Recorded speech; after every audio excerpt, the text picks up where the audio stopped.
రోహిణి గుణ దగ్గర డబ్బులు తీసుకుంటున్న నిజం తెలుసుకున్న మనోజ్ రోహిణిని గుణ గురించి అడిగేసరికి తలుపు దగ్గర నుంచి చాటుగా విన్న ప్రభావతి, ఏంటే నువ్వు గుణ దగ్గర డబ్బులు తీసుకుంటున్నావా అని రోహిణి చెంప పగలగొట్టిన ప్రభావతి. అసలు రోహిణి ఏం చెప్పబోతుందో తెలుసుకోవాలనుకుంటే ఇప్పుడే మా ఛానల్ని తప్పకుండా సబ్స్క్రైబ్ చేసుకుని మా వీడియోని ఒక లైక్ చేయండి. పక్కనే ఉన్న గంట సింబల్ మీద క్లిక్ చేసి నోటిఫికేషన్స్ ఆల్లో పెట్టుకోండి. అప్పుడే మేము చేసే వీడియోలు మీకు రోజు వస్తుంటాయి. వీడియోని చివరి వరకు మిస్ కాకుండా చూసేయండి. మీ వల్లేరా ఈ ఇంట్లో నేను తలెత్తుకుని తిరగలేకపోతున్నాను, మొత్తం మీ వల్లే, అంతా మీరే చేశారు అనిక ప్రభావతి అంటుంటే, అమ్మా మేమేం చేసాం చెప్పు, తప్పుగా ఏం చేయలేదు కదా, మేము బయట దొంగతనం చేస్తే ఆ శివగాళ్ళగా అప్పుడు అనుకోవాలే కానీ మేమేం దొంగతనం చేయలేదు కదా, నేను నీ డబ్బులు నా డబ్బులేక తీసుకున్నాను, ఇందులో తప్పేముందమ్మా అనిక మనోజ్ అంటుంటే, రేయ్ మీ నాన్న డబ్బులంటే అందులో మీ నాన్నకి ఉంది వాటా, అది కాక అడిగి తీసుకోలేదు, నువ్వు దొంగతనం చేసి తీసుకున్నట్టు తీసుకుని వెళ్ళిపోయావు. ఇంకొకటి విషయం, అది రవిగాడి వాటా మరియు బాలుగాడి వాటా, ఇద్దరి వాటా ఉన్న డబ్బులు మొత్తం నువ్వే తీసుకువెళ్ళిపోతే అందులో తప్పులేదంట వెంట్ర వెదవా, నీకు రావాల్సిన వాటాని ఆ బాలుగాడు రవిగాడు తీసుకుని వెళ్ళిపోతే నువ్వు ఊరుకుంటావా? అబ్బే నేనెందుకు ఊరుకుంటాను కదా. మరి అలాగే రవి బాలు ఎందుకు ఊరుకుంటారు? పోన్లే పాపమని ఊరుకుని మీ నాన్నని తీసుకెళ్ళి ఆ చైర్మన్ సీట్లో కూర్చోబెట్టారు కాబట్టి సంతోషించు. ఇంకా ఏమనలో కూడా నాకు నేను అర్థం కావట్లేదు చిచ్చి అని చెప్పేసి ఇక ప్రభావతి అంటుంటే, అమ్మా అది కాదమ్మా, మేమేమీ కావాలని చేయలేదు కదా, ఎందుకని అలా రియాక్ట్ అవుతున్నావు చెప్పమ్మా అని ఇక మనోజ్ అడుగుతుంటే, ఏదో ఒకటి చేసుకోండిరా, నాకు చెప్పి చేసి ఉంటే ఏ పాటికి మిమ్మల్ని ఎత్తి మీద పెట్టుకునేదాన్ని, నాకు చెప్పకుండా అంటే పిచ్చి పిచ్చి పనులన్నీ చేసి ఇప్పుడు అడ్డంగా అందరి ముందు బుక్ అయిపోయాక ఇప్పుడు వచ్చి నన్ను అడిగితే నాకు లాభమేముందిరా, వెళ్ళి నీ భార్యనే అడుగు, నీ భార్య ఇచ్చిన సలహాలే కదా పాటిస్తూ ఇలాగొన్నావు, వెళ్ళరా వెళ్ళు అని చెప్పేసి ఇక ప్రభావతి అంటుంటే, అదేంటమ్మా సరే అయితే నేను సలహాలు పాటించాను పోయినసారి రోహిణికి చెప్పకుండా, అప్పుడు ఏమైంది? నగలు తీసుకుని తాకట్టు పెట్టి ఇలా డబ్బులు తీసుకురమ్మని నువ్వే చెప్పిన అడిగితే చేసేసావు నువ్వు, అదంతా అయిపోయింది, దొరికిన తర్వాత ఇద్దరికీ అయిపోయింది కదా అందరి చేతుల్లో మనకి, అప్పుడు కూడా దొరికేసాము, ఏదో నువ్వు ఇచ్చిన ప్లాన్కి అసలు ఇంట్లో ఎప్పటికీ దొరకమన్నట్టే చెప్తావేంటమ్మా నువ్వు అనిక మనోజ్ అంటుంటే, రే ఏంట్రా అప్పుడు రోహిణికి చెప్పలేదు ఇప్పుడు నాకు చెప్పలేదు, ఇద్దరికీ కలిసి చెప్తే ఇద్దరం ఏదో ఒక ప్లాన్ ఆలోచించి నీకు మంచిగా ఐడియా ఇస్తాం కదా, ఒకసారి ఒక్కొక్కరు చెప్పకుండా చేస్తున్నావు, ఈసారి చెప్తే రోహిణికి నాకు ఇద్దరికి కలిసి చెప్పు, ముగ్గురం కలిసి ఏదైనా ప్లాన్ వేసి అప్పుడు అలాంటివి చేద్దామే కానీ అయినా ఇంకా అలాంటివి ఏం చేయాల్సిన అవసరం కూడా లేదు, నువ్వు ఇక అంతే నీకు సాయం చేయాలనుకుంటే నేను అనుకోవట్లేదు లేరా అని చెప్పేసి ఇక ప్రభావతి అంటుంటే, అదేంటమ్మా వాళ్ళకి 30 లక్షలు ఇవ్వాలి, అది కాక నాన్నకి 40 లక్షలు ఇవ్వాలి, నాన్నకి 40 లక్షలు ఇవ్వకపోతే ఆ శోభని నాన్న వదిలిపెట్టాలని నాకేం కనిపించడం లేదు, ఎలాగైనా సరే సంపాదించాలమ్మా, ఏం చేయాలో కూడా అర్థం కావట్లేదు అని ఇక మనోజ్ అంటుంటే, రే ఒక 100 రూపాయలు ఇవ్వరా, అది లేవమ్మా నా దగ్గర, చిచ్చి 100 రూపాయలు లేవు కానీ షోరూమ్ మాత్రం ఉంది, ఏం చేసుకుంటారు షోరూమ్ తోటి, అన్నం తింటావా, డబ్బులు రాకుండా ఏం చేస్తావు, డబ్బులు సంపాదించడం నేర్చుకో, నేను అలా కూర్చోవాలి, అలాగే కస్టమర్స్ నా షాప్కి రావాలి అంటే వాళ్ళు ఏమి నడుచుకుంటూ నీ షాప్కి ఊపుకుంటూ మా మనోజ్ పిలిచే డబ్బా వచ్చేస్తున్నాను అని వచ్చేయరు, నీకంటూ ఒక యూనిక్ అయిన స్టైల్ ఉండాలి, అవి ఇవి చేసి కొంచెం నీ షోరూమ్ని పెంచుకోవడానికి ట్రై చేసి మీ నాన్న దగ్గర మెప్పు పొంది ఆ షోరూమ్ నీ పేరు మీద ఉంచుకునేలా చేసుకో, ఇంకా బాలుగాడు జస్ట్ కూర్చోబెట్టాడు అంతే, రిజిస్ట్రేషన్ చేసి ఆ షోరూమ్ కూడా నాన్న పేరు మీద మీ నాన్న పేరు మీద రాసిస్తే ఇంకంతే అయిపోయింది, ఇంకా నీకు అంటూ ఏమీ ఉండదులేరా అని చెప్పేసి ఇక ప్రభావతి అంటుంటే, అమ్మ నువ్వు కూడా అలా మాట్లాడితే ఎలాగమ్మా, ఇంకెలా మాట్లాడమంటావురా, నేను చేయాల్సిన సపోర్ట్ అంతా నేను నిన్నే చేసేసాను కానీ ఆ బాలుగాడు తీసి పడేశాడు, నీ గురించి తప్పులన్నీ వెతకడానికి చక్కగా హాయిగా వేల మీద కాదు ఎంత బాగా గుర్తుంటాయో అంటే అన్ని తప్పులు చేసావు నువ్వు తెలుసా, ఒకటి మిస్ అయినా ఇంకోటి ఉంటుంది, అందుకనే ఇక బాలుగాడుకి నేను అసలు ఒప్పించలేను, ఎవరితో మాట్లాడలేను కూడా, నీ గురించి అందరికీ తెలిసింది కదా, ఇంకా ఎలాంటి చేస్తావో ఎలాంటి పనులు చేస్తావో, వ్యాపారంలో అసలు అభివృద్ధిలో పైకి వస్తావో రాదా అన్నది ఒక పెద్ద క్వశ్చన్ మార్క్లే నీకు, వెళ్ళండి రూమ్లోకి వెళ్ళండి, అందరి ముందు నా పరువు తీసాక ఇంకెందుకులే వెళ్ళండి అని చెప్పేసి ఇక ప్రభావతి చెప్పడంతో ఇక రూమ్లోకి అయితే వెళ్ళిపోతారు మనోజ్ మరియు రోహిణి. ఏంటి మనోజ్ మన మీద కావాలని చేసినట్టు ఎందుకు ఇలా మాట్లాడతారు వీళ్ళు అని చెప్పేసి ఇక మనోజ్ని రోహిణి అంటుంటే, చేశాం కదా రోహిణి, మరి మనం ఇంత పెద్ద తప్పు చేసినా ఇంకా మనల్ని ఇంట్లో ఉండనిస్తున్నారంటే అది సంతోషం, మరి తప్పు కాదా, 40 లక్షలు తీసేసుకుని పారిపోయిందని చెప్పాము, ఆ డబ్బులు మనకు వచ్చాయి, మనం షోరూమ్ పెట్టేసుకున్నాము, మరి నాన్నకి కోపం ఉండదా, నీ డబ్బులతో ఎవరైనా 40 లక్షలు తీసుకుని అలా పెట్టుకుని వాళ్ళ పేరు వేరే వేరే పేర్లు పెట్టి అమ్ముకుంటూ ఉంటే నీకు ఎంత బాధగా ఉంటుందో, మా నాన్న కూడా ఇవాళ అంతే బాధగా ఉంది రోహిణి, ఆయన ఒక కోడలిగా మావయ్య గారి బాధని అర్థం చేసుకోవా, సర్లే వదిలే, నువ్వు ఒకసారి ఒక్కొక్కలా ఉంటావు రోహిణి, ఇప్పుడు ఒక్కొక్కసారి నాకు సపోర్ట్ చేస్తావు, ఒక్కొక్కసారి సపోర్ట్ చెయ్యవు. సరే, నా ఎదుగుదల కోసమే నువ్వు అబద్ధాలు ఆడావు, అయిపోయింది. ఇంకొకసారి ఎప్పుడైనా చేయొద్దని చెప్పేసి మనం మాట తీసుకుందాం సరేనా అని చెప్పేసి ఇక మనోజ్ రోహిణి అయితే ఇంకా మాట్లాడుకుంటూ ఉంటారు. ఇక మీనా అయితే కాఫీ పెడుతుంటే అప్పుడే శృతి అయితే ఇక కిచెన్ రూమ్లోకి వస్తుంది. దాహం వేస్తుంది, వాటర్ కోసం వెళ్ళాలి అని ఇక రోహిణి కూడా రూమ్లోంచి వాటర్ బాటిల్ పట్టుకుని బయటికి వస్తుంది. ఇక మీనా శృతి అయితే హ్యాపీగా మాట్లాడుకుంటుంటే వీళ్ళిద్దరు ఎంత హ్యాపీగా ఉన్నారు, ఇద్దరిని విడతీసేయాలి, చిరాకు వచ్చేస్తుంది నాకు. బాగా రోహిణి తిను బాగా సపోర్ట్ చేస్తుంది శృతి మీనాకి, ఎలాగైనా సరే ఇద్దరిని విడతీయాలి అని ఇక మనసులో అనుకుని రోహిణి అయితే మీనా వాళ్ళ దగ్గరికి నడుచుకుంటూ వెళ్తుంది.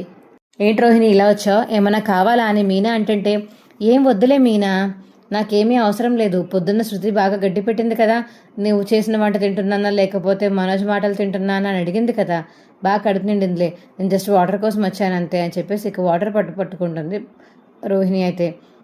రోహిణి, అలా కావాలని అనలేదు, నువ్వు మీనాని తక్కువ చేసి మాట్లాడుతున్నావు కాబట్టి ఏం చేయాలో తెలియక ఆ టైంకి తక్కువ చేసి మాట్లాడేశాను, ఐఎమ్ సారీ, నిజంగానే సారీ రోహిణి అని చెప్పేసి ఇక శృతి చెప్పడంతో సరే ఇట్స్ ఓకే, అయినా తనకి నాకు పోలికేస్తావేంటి శృతి, తను ఒక పేద కుటుంబం నుంచి వచ్చింది, నేను ఒక మంచి కుటుంబం నుంచి వచ్చాను, అలాంటిది ఎందుకని నన్ను ఒకేలా చూస్తావు నువ్వేంటి అని చెప్పేసి ఇక పర్లేదులే శృతి, మీ అందరూ ఇష్టం వచ్చినట్టు మాట్లాడుతూనే ఉంటారులే మమ్మల్ని చూసి, మేమే కదా డబ్బులు కోల్పోయింది, మీకే మీ మమ్మీ వాళ్ళు డబ్బున్న వాళ్ళు కాబట్టి నీకేం పర్లేదు, కానీ నాకు అలా కాదు కదా, అయినా తనకి నాకు ఈసారి నుంచి నువ్వు పోల్చకు అని చెప్పేసి ఇక రోహిణి అంటుంటే, ఏంటి రోహిణి ఇప్పటికొచ్చి మీ నాన్న దగ్గర నుంచి ₹1 కూడా మలేషియా నుంచి నేను చూడలేదు, మలేషియా నుంచి నీ కోసం చుట్టాలు కూడా ఎవరూ రాలేదు, నీ బాగోగులు కూడా ఎవడు ఫోన్ చేసి అడగడు, కానీ నువ్వు మాత్రం మీనని తక్కువ చేసి మాట్లాడుతున్నావా, మీనాని కళ్ళల్లో పెట్టుకుని చూసుకోవడానికి వాళ్ళ అమ్మ ఉంది, వాళ్ళ చెల్లి ఉంది, వాళ్ళ తమ్ముడు ఉన్నాడు,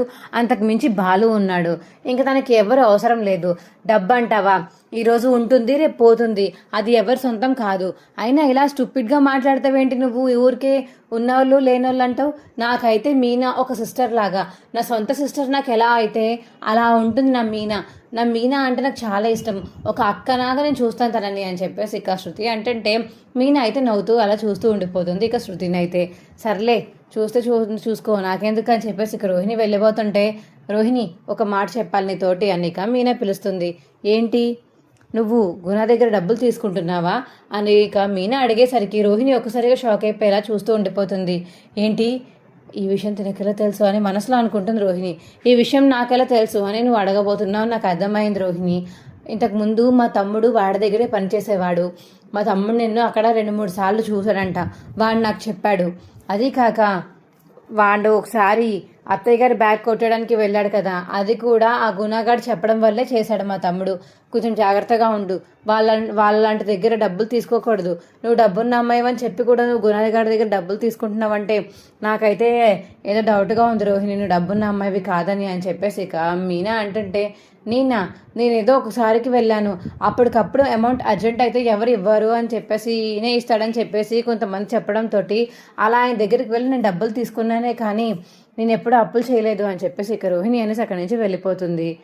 ఏంటి, నిజమే చెప్తున్నావా మీనా అనిక రోహిణి వెళ్ళిపోయాక శృతి అడుగుతుంటే, అవును మా తమ్ముడు చూసి చెప్పాడంట, 2-3 సార్లు కూడా వచ్చిందంట, నాకు చెప్పాడు మా తమ్ముడు అని మీనా చెప్తుంటే, అయితే ఇప్పుడు రోహిణి చెప్పింది తప్పనమాట, కావాలని అప్పు చేయడానికి వెళ్ళిందా, కానీ డబ్బున్న అమ్మ ఎందుకని అప్పు చేస్తుంది, నేను ఇప్పటికొచ్చి ఎక్కడ అప్పు చేయలేదే, నాకేమైనా డబ్బులు కావాలంటే రవిని అడుగుతాను, రవి దగ్గర లేకపోతే మమ్మీని అడుగుతాను, అంతే, ఇక అంతకుమించి అప్పు చేయాల్సిన అవసరం నాకు లేదు, అన్ని కోట్ల ఆస్తుంది, మాకన్నా ఎక్కువ కోట్ల ఆస్తున్నాయి వీళ్ళకి, అయినా సరే అసలు రారు, ఏంటిది ₹1 కూడా లేకుండా అప్పెందుకు చేసింది, ఏదో తెలుసుకోవాలని విషయమే అని చెప్పేసి ఇక శృతి అయితే మీనాతో మాట్లాడుతూ ఉంటారు.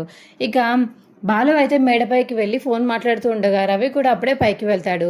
ఏంటన్నయ్య చల్లగాలి కోసం పైకి వచ్చావా అని చెప్పేసి ఇక రవి అయితే మనోజ్ని గురించి గట్టా మాట్లాడుతూ ఉంటారు. ఇక బాలుతోటి, అవునరా మనోజ్ గారు అంటే గుర్తొచ్చింది, ఇక పార్లర్ ఉంది కదా, పార్లరమ్మ గుణగాడి దగ్గర డబ్బులు అప్పు చేసిందంట, నాకు మీనా చెప్పింది అని ఇక బాలు అయితే రవికి చెప్తుంటే, ఏంటన్నయ్య నువ్వు మాట్లాడేది, వాడి దగ్గర, వాడు అస్సలు మంచోడు కాదు కదా, అలాంటిది వాడి దగ్గర వదిలేందుకు అప్పు చేసింది, ఏమో తెలియదురా, అయినా మీ వదినకి అసలు అప్పు చేయాల్సిన అవసరం ఏముందిరా, తన డబ్బున్న అమ్మాయి అని చెప్పేసి చెప్పుకుంటూ తిరుగుతుంది కదా, మలేషియాలో పెద్ద పెద్ద బిజినెస్లు ఉన్నాయి, పెద్ద పెద్ద బిజినెస్ మ్యాన్ల పేర్లు తెలుసు అని చెప్పేసి అంతే కదా. ఏరి వాళ్ళెవరు అసలు రారు, ఏమీ చేయరు, ఇప్పటికొచ్చి ₹1 కూడా డబ్బులు పంపించలేదు, అసలు నిజంగానే మలేషియాలో వాళ్ళు చుట్టాలు ఉన్నారా అనేది నా అనుమానం అనేక బాలు రవి మాట్లాడుకుంటుంటే ఆ మాటలు విని ఇక ఇలా మనోజ్ అయితే మేడపైకి వస్తాడు. ఏంట్రా నా భార్య గురించి తప్పుగా మాట్లాడుతున్నారేంటి? అయ్యయ్యో అది కదన్నయ్య, తప్పుగా ఎవరు మాట్లాడుకోవట్లేదు, వదిన కోటీశ్వరాలే కదా. అవును, మరి కోటీశ్వరాలు అయినప్పుడు అప్ప ఎందుకు చేస్తుంది? అప్ప ఎక్కడ చేసింది? ఇదిగో గుణ దగ్గర ఒక 2-3 సార్లు వెళ్ళి అప్పు తీసుకోవడం మీనా వాళ్ళ తమ్ముడు చూశారంట అన్నయ్య అని చెప్పేసి ఇక రవి చెప్తుంటే, ఏంటి వీళ్ళ తమ్ముడు చూస్తే నమ్మాలా? వాడి తమ్ముడే ఒక పెద్ద ఫ్రాడ్, అలాంటిది మీనా తమ్ముడు ఫ్రాడ్ చూసిన మాటలు నేనెందుకు నమ్ముతాను, నా రోహిణి మీద బండారం నేనెందుకు ఒప్పుకుంటాను అని ఇక మనోజ్ అంటుంటే, ఇలాగే ఎప్పుడు ఇలా గుడ్డెదిలాగే తిరుగుతూ ఉండు, ఏదో రోజు అందరూ నిన్ను ముంచేసిపోతారు, అప్పుడు కానీ నీకు తెలీదు, చెప్పింది ఎందుకు చెప్తున్నామో అర్థం చేసుకుని అలా ఉండు, అర్థమైందా అని చెప్పేసి ఇక బాలు అయితే మనోజ్ అంటుంటే, రే నా భార్యని గురించి తప్పుగా మాట్లాడడానికి అసలు నువ్వెవర్రా అని చెప్పేసి ఇక మనోజ్ అంటుంటే, రే సర్లే ఇప్పుడు ఇవన్నీ వదిలే, గుణాగాడి దగ్గర డబ్బులు తీసుకుందో లేదో వెళ్ళి నీ భార్యని అడుగు, నా దగ్గర సాక్ష్యం కూడా ఉంది, ఆధారాలు కూడా ఉన్నాయి, చూపించమంటే చూపిస్తాను అని ఇక ఫోటో సంతకం అయితే మనోజ్కి చూపిస్తాడు బాలు.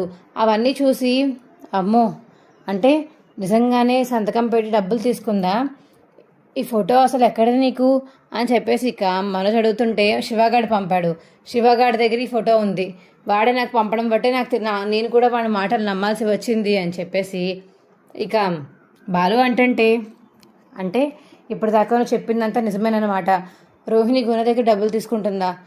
అమ్మో అని చెప్పేసి ఇక షాక్ అయిపోయి మనోజ్ అయితే బాలుని అడుగుతుంటే, అవును ఇక్కడ షాక్ అవ్వడం కాదు, వెళ్ళి ముందు పాతారమ్మని అడుగు, ఎందుకు ఇలా చేస్తుంది, ఎందుకు ఇలా వంట వండుతుంది, ఇలా చేస్తుందని మామూలుగా కనుక్కో, అర్థమైందా అని చెప్పేసి ఇక బాలు చెప్పడంతో, సరే నేను చూసుకుంటాను, సరే రే మనోజ్, ఒకవేళ వాళ్ళు డబ్బున్న వాళ్ళు కాకపోయి ఉండొచ్చు అనేది నా అనుమానం, కాకపోతే మాత్రం మీకు ఇంకా ఉంటుంది, అమ్మ చేతిలో మామూలుగా ఉండదు అని చెప్పేసి ఇక బాలు చెప్పడంతో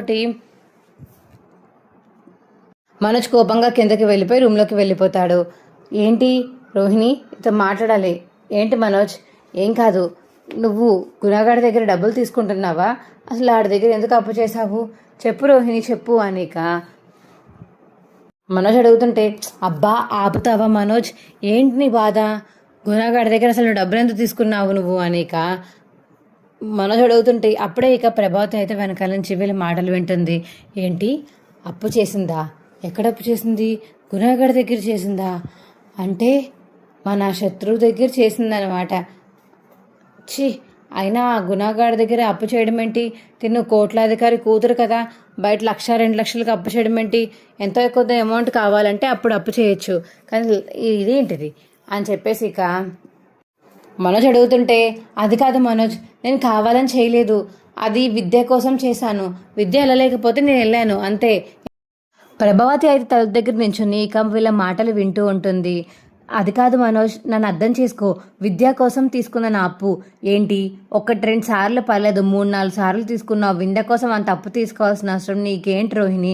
నువ్వు షూరిటీ సంతకాల కింద సంతకం పెట్టావంటే ఆ తర్వాత నుంచి ఇక మన పని అయిపోతుంది, నెల ఇంత కట్టాలని చెప్పేసి వస్తూ ఉంటుంది. ఇప్పటికే మనకున్నవి చాలా అన్నట్టు మళ్ళీ నువ్వు కొత్తది నాకు పెడుతున్నావా?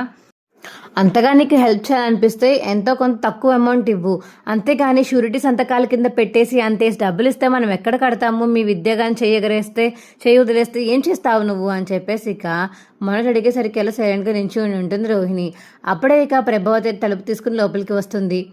అత్తయ్య మీరేంటి అత్తయ్య ఎలా వచ్చారు అని ఇక రోహిణి అడుగుతుంటే, ఏంటి నువ్వు గుణాగాడి దగ్గర అప్పు చేసావా? మీ ఫ్రెండ్ కోసం అప్పు చేసావా?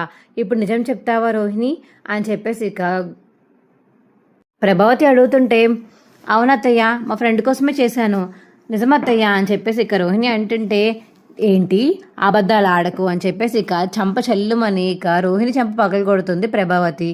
ఏంటత్తయ్య ఇలా కొట్టారు? నువ్వు ఫ్రెండ్ కోసం చేసినా ఎవరి కోసం చేసినా మీ నాన్న దగ్గర డబ్బులు ఉంటాయి కదా, మీ ఫ్రెండ్కి కావాలని చెప్పేసి మీ నాన్న అడిగితే మీ నాన్న ఇవ్వరా? అయినా నువ్వు చిన్నప్పటి నుంచి ఫ్రెండ్స్ అని చెప్పేసి అది అన్నారు కదా, సమ్మర్ హాలిడేస్కి వచ్చినప్పుడల్లా మీ ఇద్దరు బాగా ఆడుకుని బాగా ఉండేవాళ్ళు అంట కదా, ఆ మాత్రం తనకి ఇవ్వలేరా? తనకి ఇవ్వచ్చు కదా, అడిగినప్పుడు కనీసం నువ్వన్నా అడగవు, మీ నాన్నకి ఫోన్ చేయవు. గుణగాడి దగ్గర అసలు ఎందుకు అప్పు చేసావో నాకు ఇప్పటికే అర్థం కావట్లేదు. మీ నాన్న అంత డబ్బున్న మనిషి అయినప్పుడు గుణగాడి దగ్గర అప్పు చేయాల్సిన అవసరం నీకేముంది రోహిణి? అసలు నిన్ను ఏమనాలో కూడా నాకు అర్థం కావట్లేదు. మొన్నటికి మొన్న 40 లక్షల దగ్గర అబద్ధాలు ఆడావు. ఇప్పటికిప్పుడు నువ్వు మళ్ళీ గుణగాడి దగ్గర అప్పు చేసినట్టు చేశానంటున్నావు, లేదు చేయలేదంటున్నావు. రెండిట్లో నేను ఏ మాట నమ్మాలి?